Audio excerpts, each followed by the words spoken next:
Kebakaran kembali terjadi di kawasan padat penduduk di Kota Palembang. 11 unit rumah warga hangus terbakar dilalap si jago merah di lorong Kemana, Kelurahan Kemang Agung pada Kamis dini hari. Untuk penyebab pasti kebakaran belum bisa dipastikan, saat ini masih dalam proses penyelidikan kepolisian.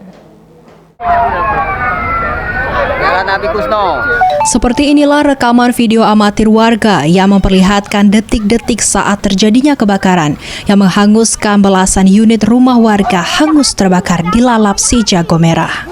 Peristiwa kebakaran ini terjadi pada Kamis dini hari di Jalan Abikusno Cokro Suyoso, Kelurahan Kemang Agung, Kecamatan Kertapati, Palembang. Dari pantauan pasca kebakaran terlihat rumah korban yang hanya menyisakan tembok bangunan dan puing-puing saja yang sudah dipasang garis polisi.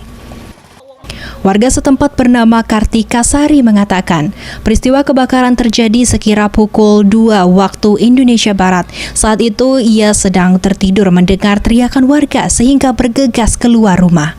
Api pertama kali berasal dari rumah warga bernama Deti Kurnia yang setelah itu merambat ke rumah warga lain di sekitarnya sehingga menghanguskan total 11 unit rumah. Saat kebakaran juga terdengar 2 kali suara ledakan yang diduga berasal dari tabung gas di rumah korban. Jam 2 subuh. Jam 2 subuh awalnya. Jam 2 subuh. Nah, kami lagi tidur, tak tahu kami. Pas ada orang ribut kan, biro kami aku budak tawuran, aku cek mano. Tak tahu bos buka pintu, nengok api inilah besar, pocok-pocok kan. Rumah. Dari rumah ini. Rumah siapa itu? Rumah siapa? Rumah Deti. Ada suara ledakan dah ya? Kayaknya ada ya kak. Ada. Berapa kali? Tabung gas. Berapa kali? 2 kali.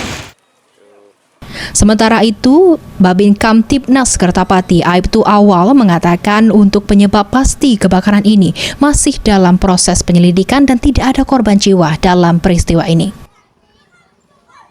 Sementara ini belum bisa dipastikan apa penyebab, tapi memang sudah ada beberapa warga yang ditanyai sumber api segala macam, tapi untuk kepastiannya kita belum bisa nyimpulkan.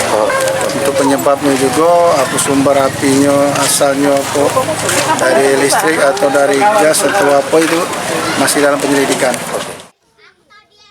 Peristiwa kebakaran ini tidak hanya menghanguskan 11 unit rumah, ada juga 4 unit rumah warga yang terdampak sehingga kerugian yang dialami diperkirakan mencapai ratusan juta rupiah. Heru Wahyudi, PAL TV.